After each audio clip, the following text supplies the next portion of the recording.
Chant 16. Pendant qu'il se battait ainsi pour la robuste nef, Patrocle rejoignit Achille, pasteur de guerriers. Ses pleurs coulaient, brûlants. On eût dit une source sombre qui, du haut d'un roc escarpé, déverse une onde noire. Le divin Achille, au pied prompt, s'attendrit à sa vue, et, s'adressant à lui, il dit ces paroles ailées. « Pourquoi pleures-tu donc, Patrocle ? On dirait une enfant qui court près de sa mère et lui demande de la prendre. Suspendue à sa robe, elle l'empêche d'avancer et, les yeux tout en pleurs, attend qu'on veuille bien la prendre. Voilà à qui l'on pense en te voyant pleurer ainsi. Veux-tu parler ici au Myrmidon ou à moi-même ? Aurais-tu seul reçu un message venu de Phthie ?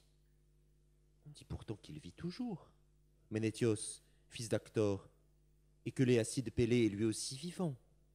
Ce sont bien là les deux morts qui nous pèleraient le plus. Ou pleures-tu sur les Argiens, en les voyant périr, victimes de leur propre faute, auprès des vaisseaux creux ? Parle-moi, sans détour. Nous serons deux à tout savoir. Poussant de lourds sanglots, tu répondis, brave Patrocle, fils de Pélée, Achille, ô toi le premier parmi nous, ne va pas te fâcher. Chacun en temps de peine. Déjà tous ceux qui naguère étaient les meilleurs d'entre eux gisent parmi les nefs, touchés de loin, frappés de près. Touché, le vaillant Diomède, fils du grand Tidée. Frappé, le valeureux Ulysse ainsi qu'Agamemnon. Touché, notre Eurypiède aussi, d'une flèche à la cuisse. Près d'eux, les médecins experts soignent toutes les plaies avec empressement. Et toi, tu ne fais rien, Achille! Que le ciel me préserve d'un courroux comme le tien, sombre héros, qui te demandera jamais de l'aide si tu n'écartes pas de nous le désastre infamant, cruel. Ton père n'est pas Pélée aux bons chevaux, ta mère n'est pas Thétis. Tu naquis des flots verts et des rochers abrupts, puisque ton âme est si féroce. Tu cherches à fuir l'effet de quelque arrêt divin qu'au nom de Zeus, ta vénérable mère te transmit. Laisse-moi partir, sans retard, avec toute ta troupe des Myrmidons.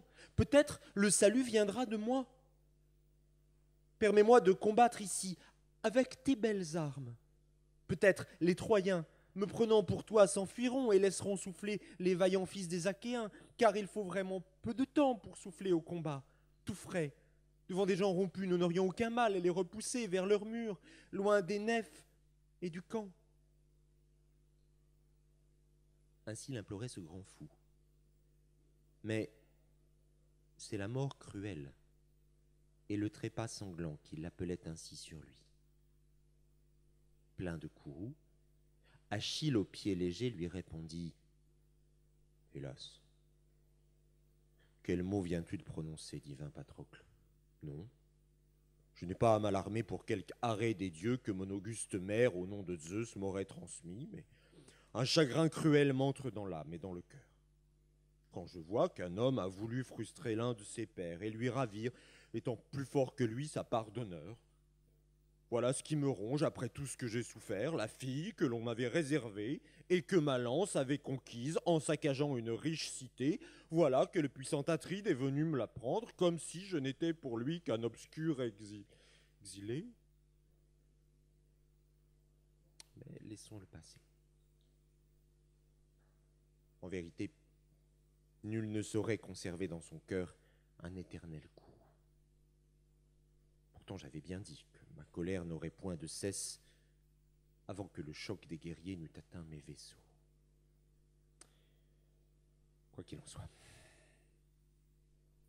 revêt ton corps de mes illustres armes et mène au milieu du combat mes braves Myrmidons, puisque pour l'heure les Troyens, telle une sombre nue, assiègent sans merci nos nefs, et que les Danaens, acculés à la mer, n'ont plus qu'un mince bout de terre à eux.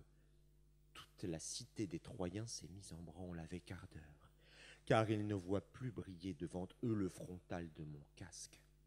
Ah. Comme ils s'enfuiraient bien vite, comblant tous les fossés de mort, si le puissant Atride me traitait mieux. Et voici qu'ils attaquent notre camp. La lance entre les mains du Tidéide Diomède ne fait plus rage pour sauver les Argiens du désastre. Je n'entends pas non plus sortir de sa bouche odieuse la voix du fils d'Atrée, et seule éclate à mon oreille celle de l'homicide Hector, qui s'adresse à ses hommes et qui, de ses cris triomphants, remplit toute la plaine. Et même ainsi, Patrocle attaque en force pour sauver nos nefs et empêcher le feu brûlant de les détruire, de peur que ne soit ôté tout espoir de retour. Écoute, et retiens dans ton cœur mes avis jusqu'au bout, car tu peux conquérir pour moi grand honneur, grande gloire chez tous les Danaens. Ils me ramèneront alors la belle jeune fille et m'offriront 1000 présents. Les vaisseaux dégagés, retire-toi. Et si l'époux tonnant des rats te donne une autre gloire à conquérir, résiste surtout au désir de combattre sans moi. Les Troyens belliqueux. Ce serait amoindrir ma gloire. Ne va point, enivré par la bataille et par le sang des Troyens massacrés, mener les nôtres jusqu'à Troie. Crains qu'un des dieux toujours vivants ne vienne de l'Olympe. Apollon protecteur chérit tendrement les Troyens. Fais demi-tour. Dès que par toi le salut aura lui sur les vaisseaux, et laisse-les se battre dans la plaine. Zeus père, Athéna, Apollon. Ah, comme je voudrais qu'aucun Troyen ni aucun Danaen ici présent n'évite le trépas. Et qu'étant les seuls à survivre, nous puissions dénouer le saint diadème de Troie.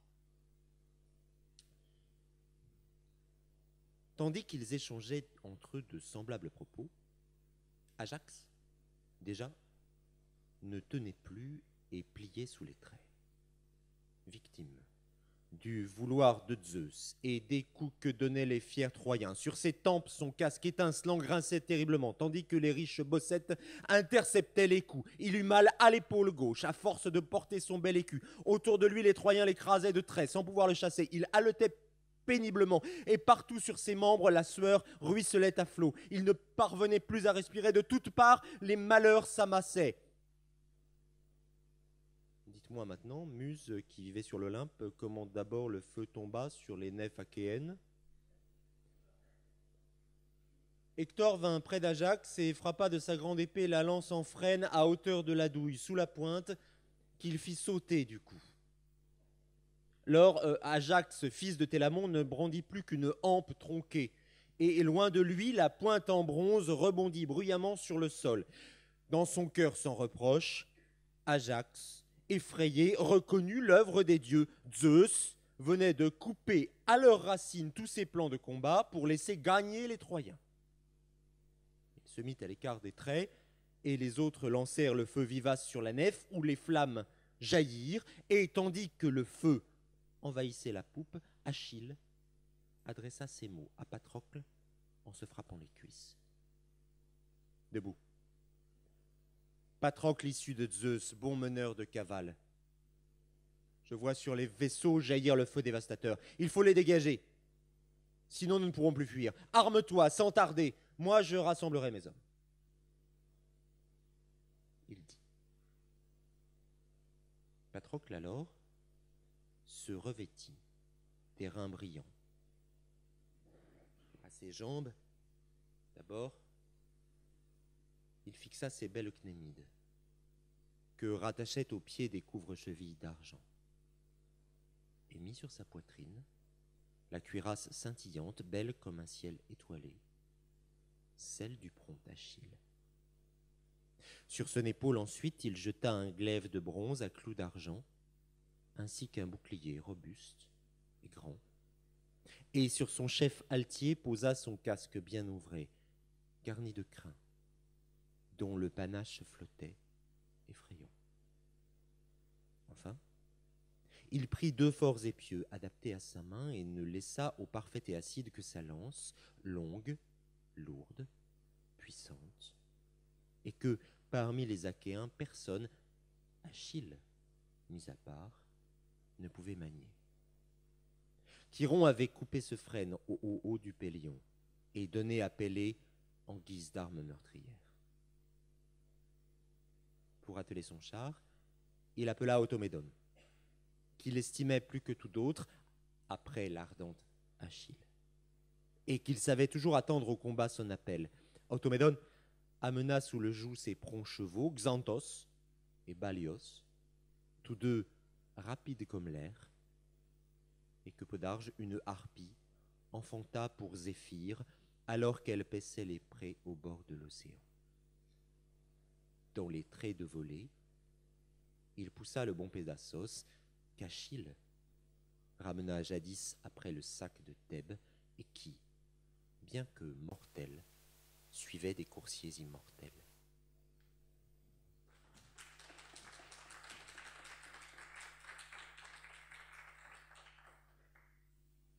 Achille, cependant, courait de baraque en baraque et ordonnait aux Myrmidons de mettre leurs armures. Comme des loups cruels, animés d'une folle audace, et rôdant par les monts, attaquent un grand cerf ramé, puis le dévorent tous, avec du sang plein les bajoux. En bande, ils vont alors laper avec leurs langues minces l'eau noire qui s'étale au pied d'une cascade sombre, tout en crachant le sang du meurtre. Et si au fond d'eux-mêmes ils ont le cœur bien accroché, leur ventre, lui, se gonfle. C'est ainsi que les guides et les chefs des Myrmidons s'empressaient tous autour du vaillant écuyer d'Achille aux pieds légers. Et parmi eux, le vaillant Éacide stimulait les chevaux et les porteurs de boucliers. Quand derrière leur chef, le Péléide eut disposé tous les guerriers, il leur adressa ces rudes paroles. « Ô Myrmidons, gardez-vous bien d'oublier les menaces que vous adressiez aux Troyens près de nos fines nefs, tant que mon courroux a duré. Vous disiez tous alors, cruel Achille, est-ce de fiel que t'a nourri ta mère, barbare qui force les tiens à rester près des nefs? Rentrons plutôt chez nous avec nos vaisseaux de haut bord, puisqu'un si funeste courroux a envahi ton âme. » Que de fois vous teniez en groupe ces propos. Eh bien, voici la grande épreuve et le combat dont vous rêviez. Marchez tous contre les Troyens avec un cœur vaillant. Ainsi enflammait-il la fougue et l'ardeur de chacun. Ils raffermirent donc les rangs à la voix de leur chef. Comme on ajuste des moellons pour affermir le mur d'une haute maison et la garder de l'ouragan, ainsi ajustait-il casques et boucliers bombés, écus, casques et hommes se pressaient l'un contre l'autre, et quand ils se penchaient, les casques chevelus heurtaient leurs splendides cimiers, tant ils se maintenaient serrés. Patrocle, ainsi qu'Automédon, revêtus de leurs armures, se tenaient en avant de tous, ne songeant qu'à se battre à la tête des Myrmidons. Achille, pour sa part, regagna son baraquement et leva le couvercle d'un beau coffre ouvragé que Thétis aux pieds argentés lui avait fait emporter sur sa nef, en y mettant tunique, manteau coupe-vent et grand tapis laineux. Il s'y trouvait une coupe superbe. Aucun mortel n'y buvait en dehors de lui le vin au sombre feu, et aucun dieu n'en recevait sa part, sinon Zeus père. Il la prit dans le coffre et la purifia au soufre, avant de la rincer au flot d'une belle eau courante. Ensuite, il se lava les mains et puisa le vin sombre. Debout, au milieu de l'enclos, les yeux levés au ciel, il répandit le vin sous les regards de Zeus tonnant. Zeus tout-puissant, Dodonéen, Dieu lointain, pélagique, qui règne sur Dodone, en ce rude pays des sels, de vin aux pieds jamais lavés qui couchent sur le sol, s'il est vrai qu'une fois déjà, tu entendis mes vœux et me fit la faveur de décimer les Achéens, accomplis cette fois encore le désir que je forme. Moi, je vais demeurer ici, dans le cercle des nefs, mais j'envoie au combat mon compagnon, avec le gros des Myrmidons. Attache la gloire à ses pas, grand Zeus, affermis bien son cœur en sa poitrine, afin qu'Hector apprenne si notre écuyer sait combattre tout seul, ou si ses redoutables bras ne font vraiment fureur qu'au jour où j'entre moi aussi dans la rude mêlée. Mais dès qu'il aura dispersé la bataille et les cris, c'est qu'il revienne sain et sauf près de nos fines nefs, avec toutes ses armes et ses braves compagnons. Tel il parla, et Zeus, prudent, entendit sa prière. Mais le Père des dieux n'en exauça qu'une partie. Il permit à Patrocle d'écarter guerre et combat, mais non de revenir de la bataille sain et sauf. Lors de la libation et la prière à Zeus finie, Achille rentra déposer la coupe dans le coffre, puis il revint se poster au dehors, tout au désir de voir Troyens et Achéens dans la rude mêlée. S'avançant tous armés aux côtés du brave Patrocle, ils bondirent bientôt avec ardeur sur les Troyens et volièrent parmi eux comme ces guêpes du chemin que les enfants par jeu n'arrêtent pas de taquiner et d'agacer près de la route où elles ont leur nid. Pauvres sots qui préparent des ennuis à beaucoup d'autres. Qu'un voyageur vienne à passer par là et les émeuve sans le vouloir, les voilà toutes qui, d'un cœur vaillant, s'envolent à l'assaut pour porter secours à leurs jeunes. Les Myrmidons mirent la même ardeur à s'échapper de leur vaisseau. Une clameur immense s'éleva. Patrocle alors cria aux siens de sa puissante voix. « Myrmidons, braves compagnons du Péléide Achille, soyez des hommes, mes amis, et songez à vous battre, afin de faire honneur à celui qui l'emporte ici, avec ses vaillants écuyers, sur tous les Achéens. Et que le grand Agamemnon comprenne sa folie d'avoir outragé le meilleur des hommes de ce camp. » Ainsi enflammait-il la fougue et l'ardeur de chacun. Tous fondirent alors sur les Troyens, et de leurs nefs s'éleva formidable la clameur des Achéens. Dès que le vaillant Ménotiade apparut aux Troyens, avec son écuyer, brillant tous deux dans leurs armures, leur cœur à tous s'émut et leurs phalanges s'ébranlèrent, craignant qu'Achille, aux pieds légers, sorti de ses vaisseaux, n'eût renoncé à la colère et choisi l'amitié. Chacun chercha des yeux où fuir le gouffre de la mort. Patrocle lança le premier sa pique étincelante, en plein centre, à l'endroit où les gens se pressaient le plus, à côté de la nef de Protésilas au grand cœur, et toucha Pyraecmès, chef des vaillants Péoniens, qui venait d'Amydon sur l'Axios aux larges rives. L'homme, atteint à l'épaule droite, chut dans la poussière sur le dos en geignant. Les Péoniens qui l'entouraient s'enfuirent, saisis de panique, en voyant que Patrocle avait tué leur chef, qui excellait dans le combat. Il les chassa des nefs, puis éteignit le feu ardent. Les Troyens, laissant là le navire à demi brûlé, fuirent dans un tumulte affreux, tandis que les Argiens couraient parmi les nefs, causant un tumulte sans fin. Leurs javelots étant partis en vain sans les toucher, ils s'affrontèrent glaive au poing. Lycon frappa le haut du casque empanaché, mais l'épée autour de la garde se brisa net.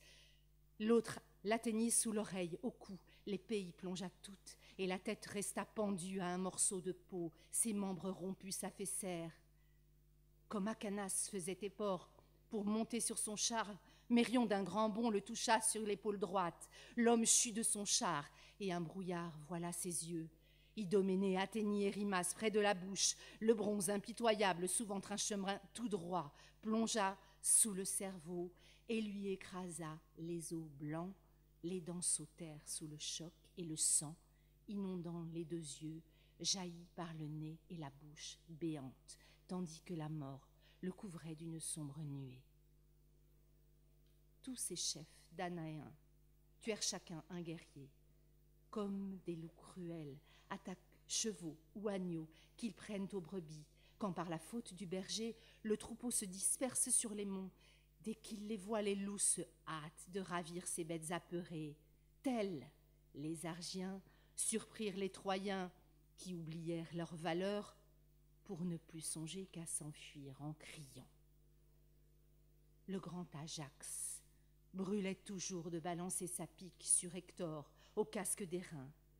Mais, habile au combat, Hector, sous son écu de cuir, cachait son large torse, guettant le sifflement des traits et le fracas des lances. Il comprenait que la victoire avait changé de camp, mais il tint ferme et secourut ses braves compagnons. Comme un nuage venu de l'éther divin s'élève de l'Olympe en plein ciel, quand Zeus déchaîne la tournante, de même, des vaisseaux montaient le tumultaient les cris de ceux qui fuyaient au hasard. Dès que Patrocle eut entamé les premières phalanges, il revint refouler les Troyens vers les nefs, voulant leur interdire à tout jamais le chemin de la ville. C'est donc entre les nefs, le fleuve et le mur élevé qu'il les chargea à mort, vengeant ainsi nombre des siens. Sarpédon, voyant ses amis aux côtes sans ceinture, domptés sous les coups de Patrocle, fils de Ménotios, appela les Lyciens divins et les tensa ainsi. « Honte sur vous, Lyciens! Où fuyez-vous? Montrez-vous fermes! Je vais savoir en allant l'affronter quel est cet homme qui triomphe en ces lieux et a déjà fait tant de mal aux Troyens en rompant les genoux de tant de guerriers. » Il dit, et de son char sauta à terre avec ses armes. Patrocle aussi, en le voyant, s'élança de son char. Comme sur un roc élevé, se battent à grands cris des vautours, au bec recourbé et aux cerfs crochus, tels, en poussant des cris, ils se jetèrent l'un sur l'autre. Le fils du perfide Cronos eut pitié à les voir. S'adressant à Héra, sa sœur et son épouse, il dit « Las, le destin de Sarpédon que j'estime entre tous est d'être tué par Patrocle, fils de Ménotios. Mais un double désir partage mon cœur anxieux. Je puis soit l'arracher vivant à l'horrible mêlée et le déposer sans retard dans la grasse Lycie, soit le laisser abattre par le fils de Ménotios. » Héra, l'auguste déesse aux grands yeux, lui répondit « Cruel fils de Cronos, quel mot est sorti de ta bouche? Ce n'est là qu'un simple mortel, au sort depuis longtemps marqué, et tu voudrais l'affranchir de la mort cruelle? Soit. Mais les autres dieux ne sont pas tous du même avis. J'ajouterai ceci, et mets-toi bien la chose en tête. Si tu emportes Sarpédon vivant dans sa demeure, prends garde que quelque autre dieu ne veuille, par la suite, renvoyer lui aussi son fils de la rude mêlée. Bien des fils d'immortels combattent sous les murs de Troie, et tu risques d'exaspérer le cœur de tous leurs pères. Si ce héros t'est précieux, si ton âme le plaint, accepte de le voir périr dans la rude mêlée, dompté sous les coups de Patrocle, fils de Ménotios, et sitôt qu'il aura perdu le souffle de la vie, charge trépas, charge le doux sommeil de l'emporter et le mener jusqu'au pays de la vaste Lycie. Là, frères et parents l'enterreront dans un tombeau sous une stèle, exact hommage dû à tous les morts.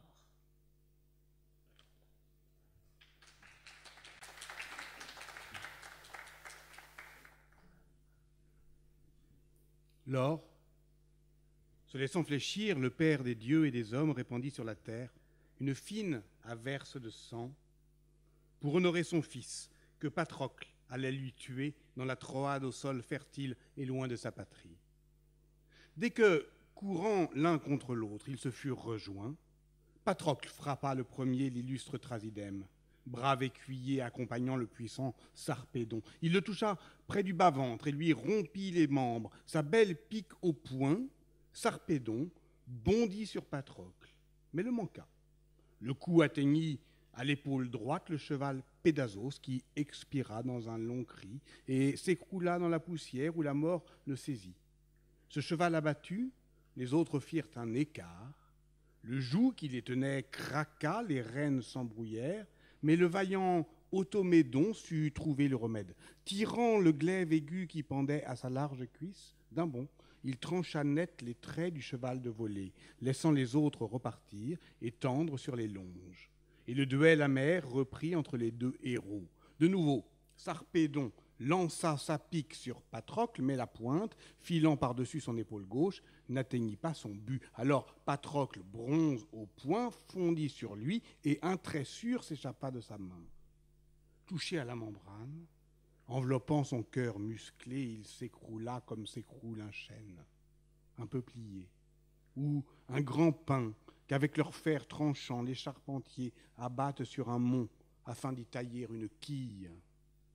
C'est ainsi qu'il gisait, devant son char et ses chevaux, geignant et raclant de ses mains la poussière sanglante, comme un lion fonce parmi les bœufs aux jambes torses et tue un taureau magnanime au pelage brillant, qui gémit tout en succombant sous les griffes du fauve.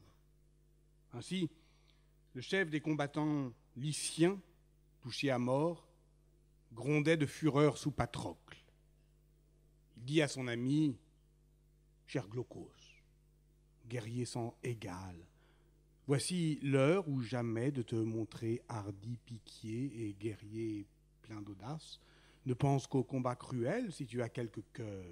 Pour commencer, va stimuler partout des chefs lyciens afin qu'ils viennent tous lutter autour de Sarpédon. Puis tu viendras toi-même me défendre avec le bronze, car je serai pour toi un éternel sujet de honte si, une fois tombé parmi les nefs, les Achéens s'approchent de mon corps pour le dépouiller de ses armes. Résiste donc avec vigueur et stimule tes gens. » Il dit, et la fatale mort enveloppa ses yeux et ses narines. L'autre alors mit le pied sur son torse et retira sa pique en même temps que la membrane, ramenant le bout de la lance et l'âme du héros. Cependant que ses gens tenaient les coursiers haletants, qui ne songeaient qu'à fuir, le char n'ayant plus d'occupants. À ouïr cette voix, Glaucos fut pris d'un noir chagrin. Il était tout navré de n'avoir pu le secourir. Il se serra le bras, car il restait meurtri du coup qu'avait causé la flèche de Teucros quand il monta à l'assaut du grand mur pour sauver les siens du malheur. Il adressa cette prière à l'archer Apollon. « Écoute-moi, Seigneur, que tu te trouves en Troade ou dans le gras pays lycien, partout tu peux entendre ceux qui sont affligés, comme je le suis, à cette heure. Le fait que j'ai reçu là une rude blessure et d'affreuses douleurs me parcourent le bras, mon sang ne tarit point, et mon épaule en est tout alourdie. Je ne peux plus tenir ma lance ferme, ni lutter contre les ennemis. Le meilleur de nos preux est mort, Sarpédon, fils de Zeus. Et Zeus ne défend pas son fils. Toi, du moins, ô Seigneur, guéris ma cruelle blessure, apaise mes douleurs, et donne-moi la force, alors j'exhorterai mes compagnons à mener le combat, tout en luttant moi-même autour du corps inanimé. » Il dit. Et Phébos Apollon entendit sa prière. Il calma vite les douleurs, il sécha le sang noir de sa terrible plaie et lui mit de la fougue au cœur. Glaucos s'en rendit compte et fut tout réjoui de voir que le grand Dieu avait si vite exaucé sa prière. Pour commencer, il stimula partout les chefs lyciens afin qu'ils vinssent tous lutter autour de Sarpédon. Puis, il courut au-devant des Troyens et rejoignit Polydamas, le Pantoïde, Agénor, le divin, et né Hector, enfin, coiffé de son casque de bronze. Comme il s'approchait d'eux, il dit ces paroles ailées. « Hector, tu n'as donc plus nul souci de tes alliés, qui pour toi, loin des leurs et loin des rives de leur père, s'exposent à la mort, qu'attends-tu pour les secourir? Il est mort, Sarpédon, le chef des combattants lyciens, qui tenait son pays par sa justice et par sa force. Le cruel Arès l'a dompté sous les pieux de Patrocle. Allons, amis, assistez-le, et rougissez de voir les Myrmidons dépouiller ce cadavre de ses armes, et l'outrager dans leur rancune pour les Danaens, que, près des fines nefs, nous avons tués sous nos lances. À ces mots, une intolérable et tenace douleur saisit tous les Troyens, car Sarpédon, bien qu'étranger, passait pour le rempart de leur pays. Beaucoup de gens l'avaient suivi, et lui-même excellait dans le combat. Ils se ruèrent sur les Danaens. Hector, pleurant la mort de Sarpédon, marchait devant. Quant aux Argiens, Patrocle, fils de Ménotios, les poussait, plein d'ardeur. Comme les bûcherons remplissent les vallons boisés de leur tumulte, dont le bruit ne se répercute au loin, tel parmi les guerriers s'élevait de la vaste plaine le fracas de l'airain, du cuir et des peaux travaillées. Sous le choc des épieux à double pointe et des épées, même un homme avisé n'aurait plus reconnu ici le divin Sarpédon, car de la tête jusqu'aux pieds, il disparaissait sous les traits, le sang et la poussière. Sans trêve, il se heurtait autour du mort, comme les mouches bourdonnent dans les tables autour des pots remplis de lait dans les jours de printemps, lorsque le lait remplit les vases. Ainsi se heurtait-il autour du mort, et Zeus lui-même gardait ses yeux brillants fixés sur la rude mêlée qu'il examinait sans répit, tout en s'interrogeant. Il envisageait plusieurs plans pour la fin de Patrocle. Les Argiens dépouillèrent Sarpédon de son armure étincelante, et le valeureux fils de Ménotios chargea les siens de la porter auprès des creuses nefs. Zeus, maître des nuages, dit alors à Apollon, « Va maintenant, Phébos, dérobe Sarpédon au trait, efface sur lui le sang noir. Ensuite, emporte-le bien loin d'ici et lave-le dans le courant d'un fleuve. Frotte-le d'ambroisie et revêt-le d'habits divins, puis remets-le entre les mains de 2 porteurs rapides, Sommeil et Trépas, dieux jumeaux, qui le déposeront en peu de temps au gras pays de la vaste Lycie, où frères et parents l'enterreront dans un tombeau sous une stèle, exact hommage dû à tous les morts.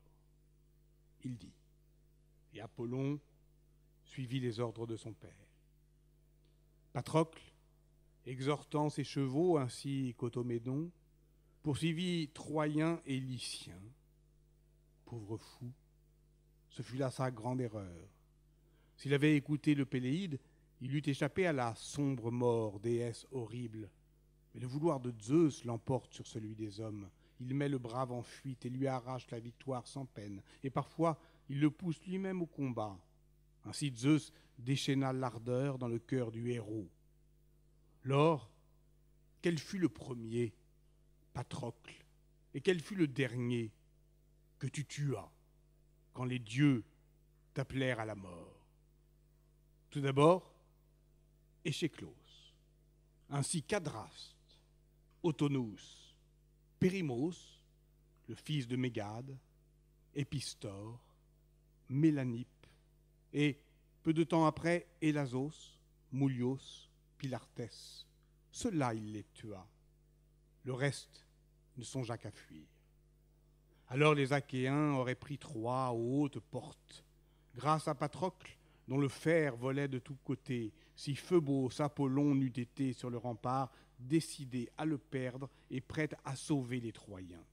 3 fois contre un saillant du mur, Patrocle s'élança. 3 fois, le dieu le repoussa, en portant un coup droit de ses bras immortels à son écu resplendissant. Mais quand la 4e fois, il bondit comme un dieu, Apollon le tensa très fort, et ses mots Ailé, divin Patrocle, éloigne-toi. Le destin ne veut pas que la cité des fiers Troyens soit prise par ta lance, ni par celle d'Achille, un héros bien plus fort que toi. Patrocle, à ces mots, recula d'un bon pas en arrière, esquivant le courroux du dieu à la longue portée.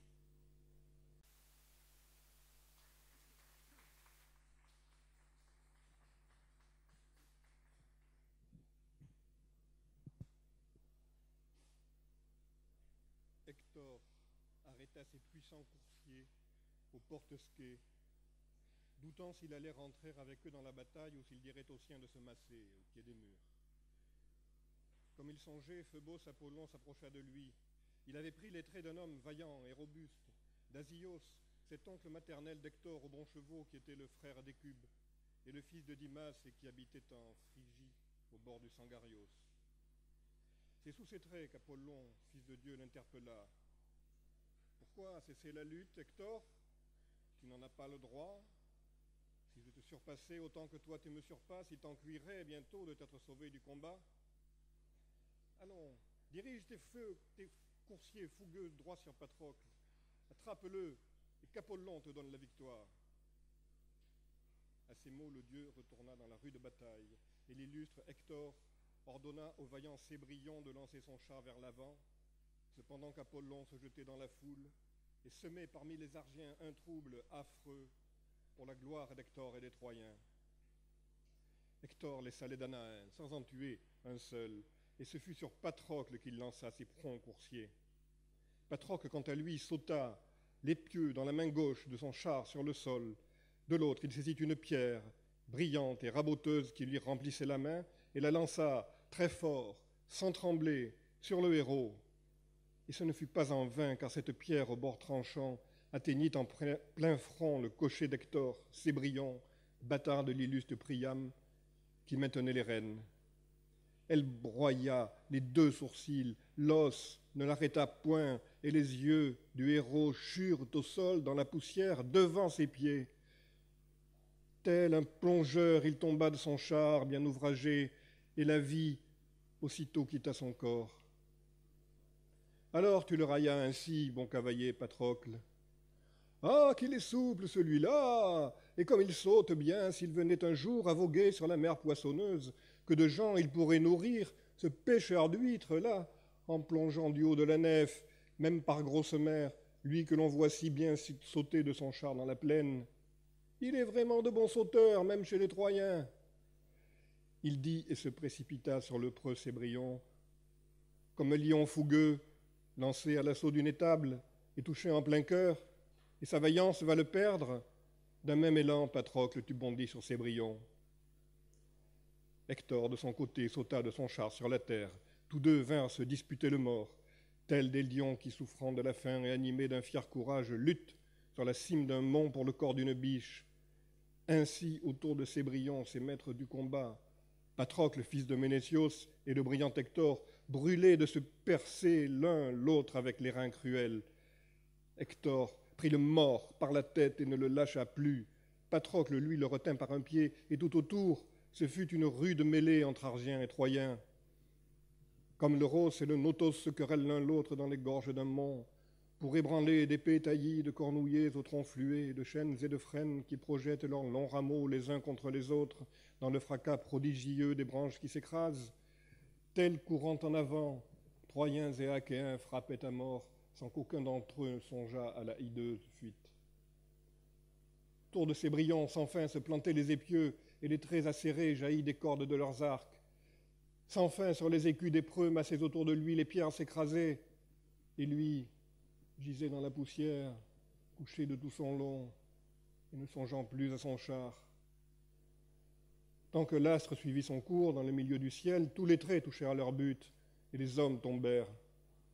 Mais sitôt que le jour, penchant, vint libérer les bœufs, les Achéens firent merveille et furent les plus forts.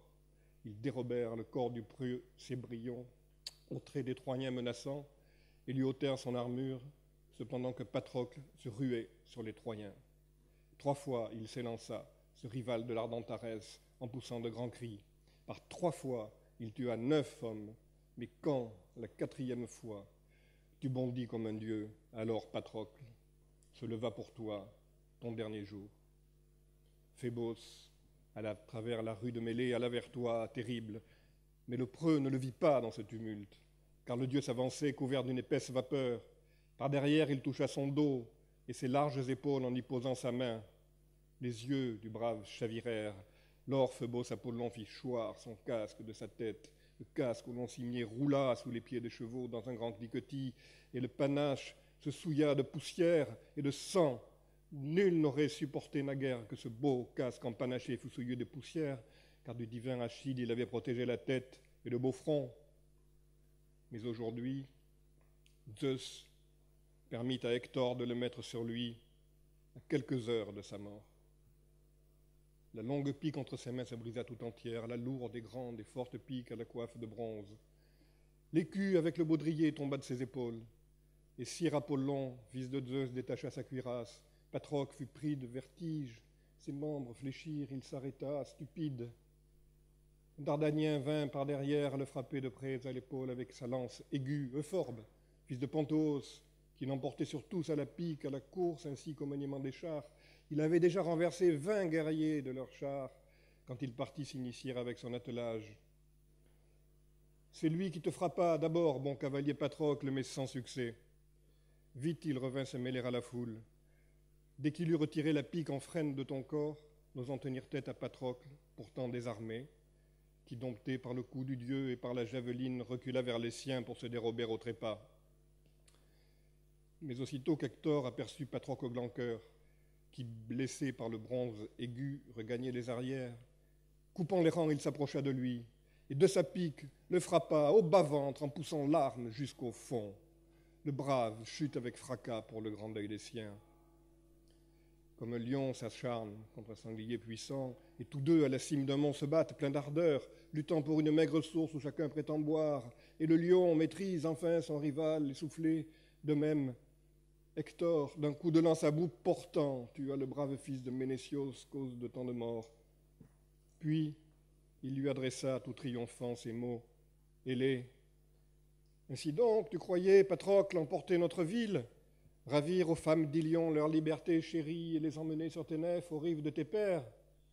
Pauvres sots, pour les protéger, les proncs coussiers d'Hector l'ont mené tout droit au combat. J'excelle, moi aussi, avec ma lance, à écarter des Troyens belliqueux le jour fatal. Toi, les vautours, te mangeront ici. Ah, pauvre, il ne t'aura guère servi, le brave Achille. Lui qui, quand tu partais sans lui, ne cessait de te dire « Patrocle, ô vaillant conducteur, ne reviens pas ici, au creuse nef, avant d'avoir troué sur sa poitrine en sang la tunique d'Hector, ce tueur de guerriers. » Voilà ce qu'il disait. Et toi, tu l'as cru, pauvre sot? D'une voix faible, tu lui répondis, brave Patrocle.